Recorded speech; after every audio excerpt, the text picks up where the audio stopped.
Hey, how's it going, guys? Mr. Boss for the win here. And in today's GTA video, we're going to be talking about what Grand Theft Auto 6's biggest problem is going to be. And I know what you guys are saying. Well, the game's not even out yet. In fact, it might not be here for another year or two. But at least Rockstar earlier in the month has officially acknowledged its existence, stating its development is well underway. Who knows when we'll be getting more information on the title, but at least Rockstar has officially acknowledged it. And I saw this article that was posted a couple of days ago on the site VG247 by Jim Trinka, who said GTA 6's biggest problem isn't living up to the hype, it's the fact that parody is dead. Can GTA's brand of humor work in a world that's beyond parody? And he's actually brought up a really good point here, and the article was very interesting because Grand Theft Auto is supposed to be a satire of the American dream. And a large part of Grand Theft Auto's humor is being able to poke fun of American culture, politics, clothing, vehicles, the way people talk, the way people walk, the way they dress, the things they do. And in the previous games that have come out, which the last one was officially released in 2013, we were living in a much different world. And nowadays, Rockstar's and Grand Theft Auto's humor that we've come to know and love might not be socially accepted and tolerated. Now, in the last couple of years, we've seen a growing trend of this with media outlets, journalists, players, fans all together saying that Rockstar needs to curb their enthusiasm for some of the more sensitive parts of the game, or that the titles need to be edited. There was one article in particular that got a lot of attention, and I didn't really think it was my place to talk about it. It was written by Carolyn Petit on Kotaku on September 22nd, 21, where it says GTA 5's expanded 2022 release should leave the 2013 transphobia behind. The expanded and enhanced edition should do away with this unfortunate element. And honestly, it would take way more than one video to talk about all the controversies that Rockstar have gotten themselves into, not only with GTA 5, but Grand Theft Auto games of the past. Going back to Grand Theft Auto 4, the infamous San Andreas hot coffee mod, all the issues with Grand Theft Auto 3 and Vice City.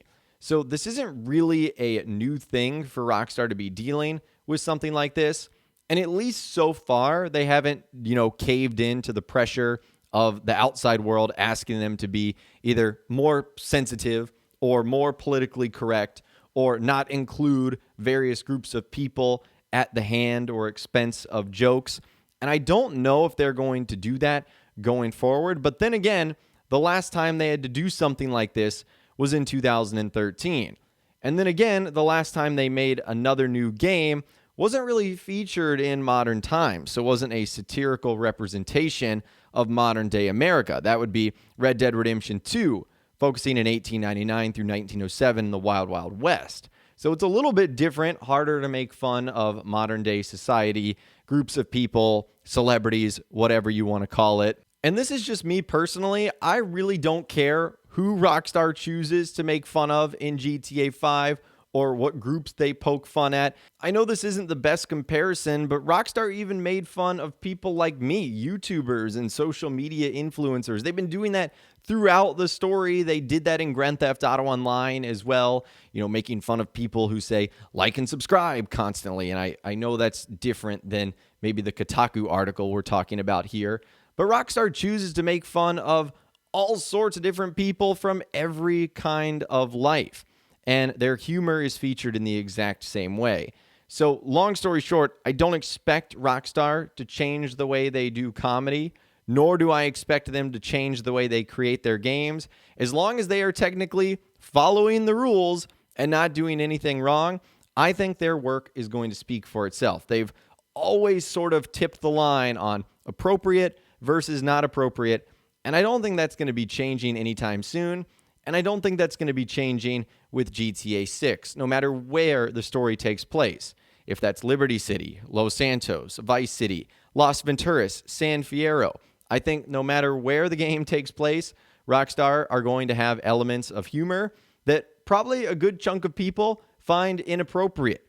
But that's what you're getting with a game that literally the title of it is a felony, Grand Theft Auto.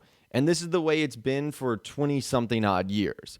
So I don't think Rockstar is going to be changing anytime soon. The world itself might have obviously changed. We've been through a lot since 2013, but I don't think Rockstar intends on changing at all.